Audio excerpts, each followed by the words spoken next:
Okay, welcome back.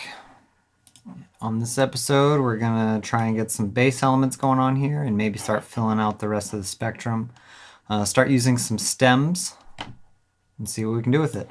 So I've got this bass stem loaded up here. It sounds like this.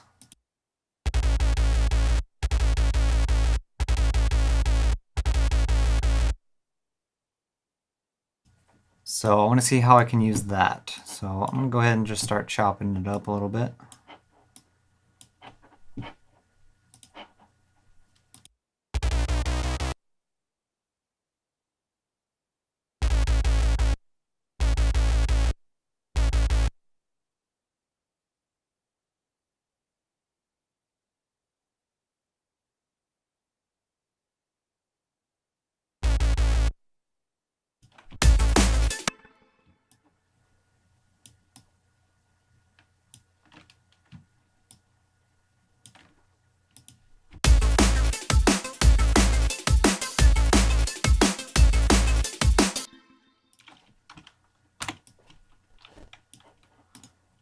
And there was a bit here that was pitching up. I think I want to use that there.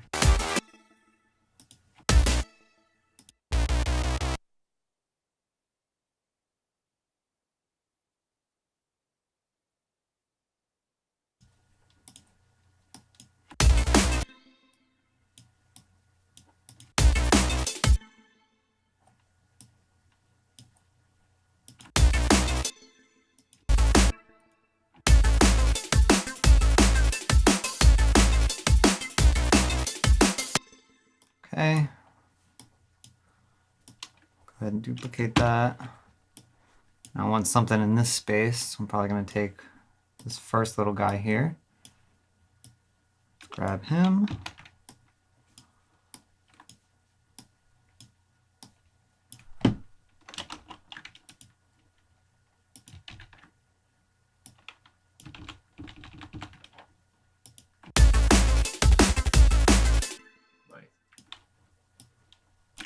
It's a little rhythms. It's a lot of people don't realize that's part of the bass. Yeah. The job of the bass is to have some kind of rhythm.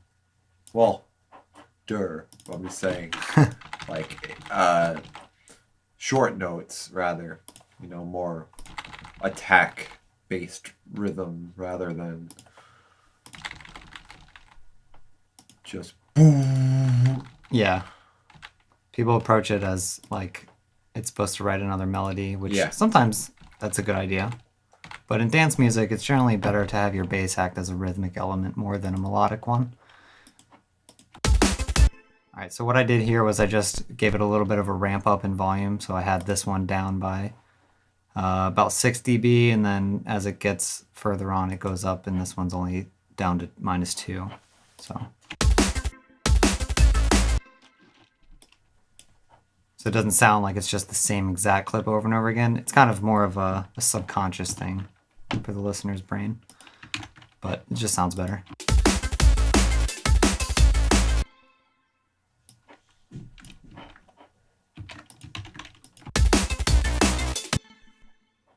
And then for this bit, I might take this later on guy here.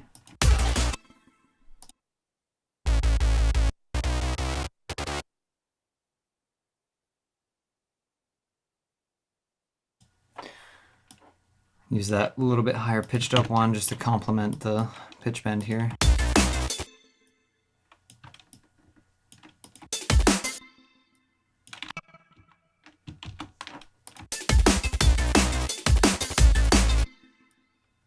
And then I'll do the same little ramp up trick. -5.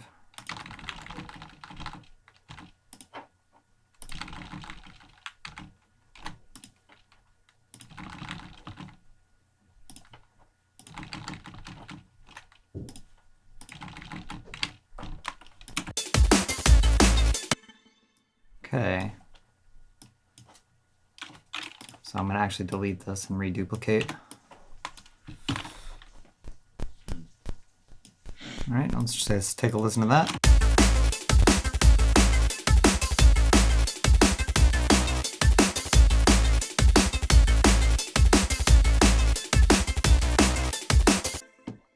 that sounds pretty good. So I have this other stem here, which is the vocals from the intro. And I want to see how I can incorporate that as well.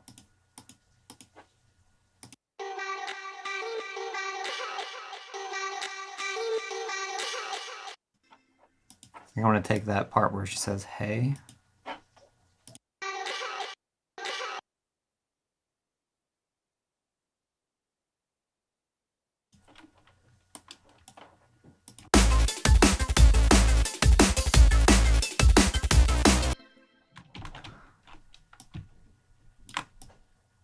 Put that over here.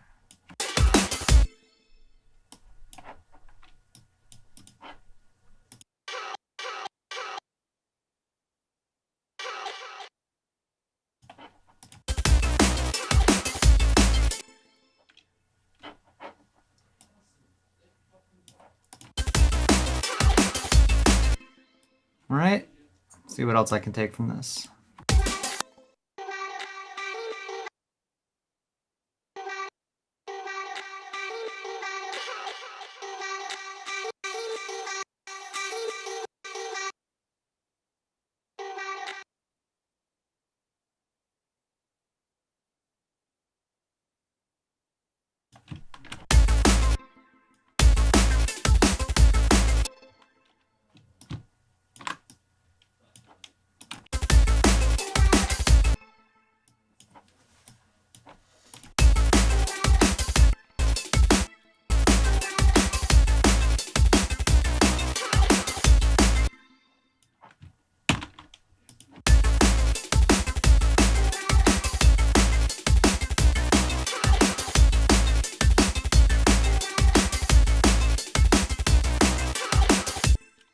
Okay. So crazy. It's crazy how like many things can like open up in your brain once you start like flowing into the song. Like I'm hearing all sorts of stuff. Yeah, once you get more than just a few elements in there, you start to actually, your brain starts to fill in the blanks for you, and you start coming up with more ideas. That's why I like to start with just putting random stuff in, you know, because then it just gets the ball rolling. And I think the most important thing is just starting. Yeah. Because most people freeze up when they look at a blank grid and they just don't know what to do. So I think it's always best to just do random shit, just stuff that you may even sound bad. Just put like one note in, one note repetitive, then add another note, you know, and then add maybe Slowly change it, one, yeah. even just another percussive hit somewhere, and then it'll give you an idea for, you know, where a bass could go. But Sounds like pretty good advice. that's mostly how I do it, you know.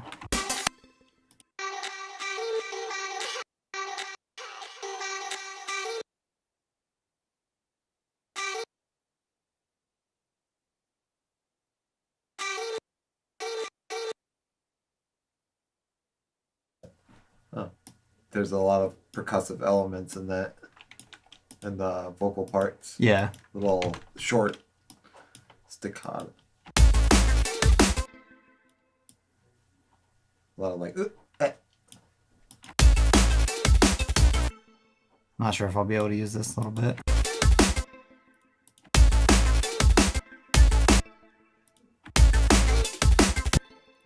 That's funny. I was thinking about stuff like that.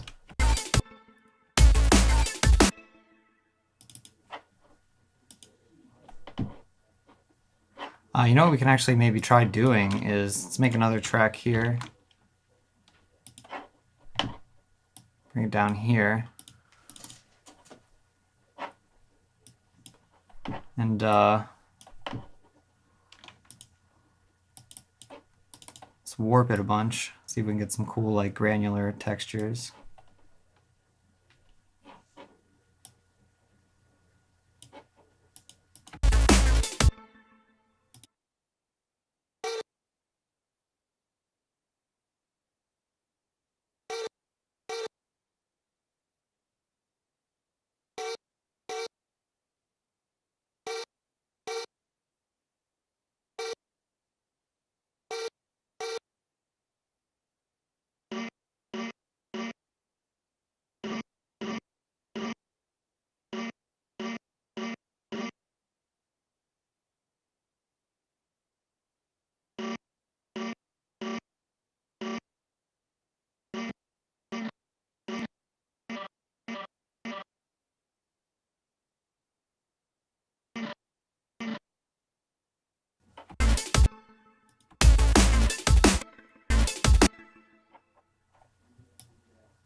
So now it just kind of sounds like a breathy thing going on. Doesn't even sound like a note anymore. That's fine. And have that as just kind of a repetitive element in the rhythm here.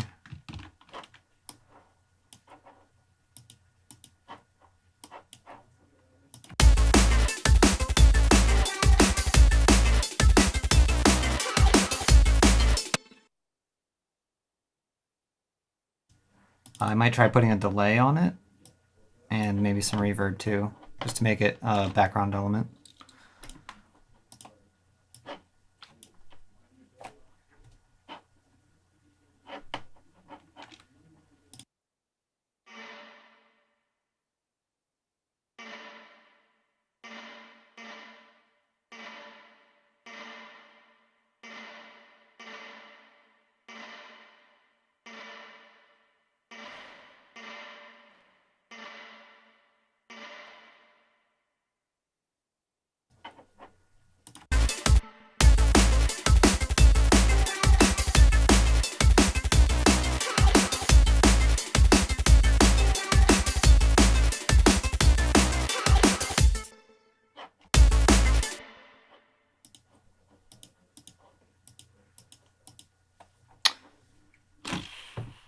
Put a filter delay on that maybe, just to elongate it.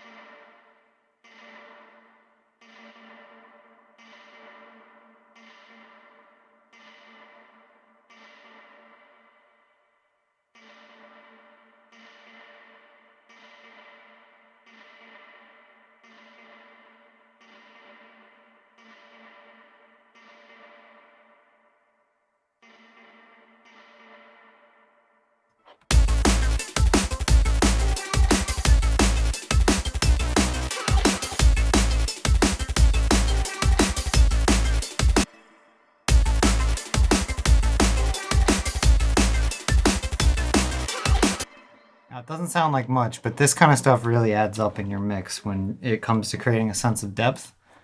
So it's important to, if you run into an opportunity to make something like that happen, you should go for it. Because worst case scenario, you spent 5 minutes on it. You can always delete it if it becomes too much in your mix. But that's good to just have. And when I silence out everything else, maybe like right before the drop, it'll really give it more depth.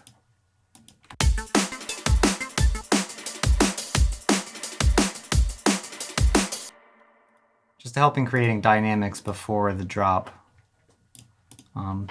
So now that I've got this in here, I'm probably going to look through the stems and see what else I can use to fill it out. And then once I have that, I'm going to actually start thinking about what I can do for song structure. So I'm going to divide it into like an actual intro, and then the main little pre-part of the drop, and then maybe a build-up, and then we'll work on the drop. So I'll do that next episode. I'll see you then.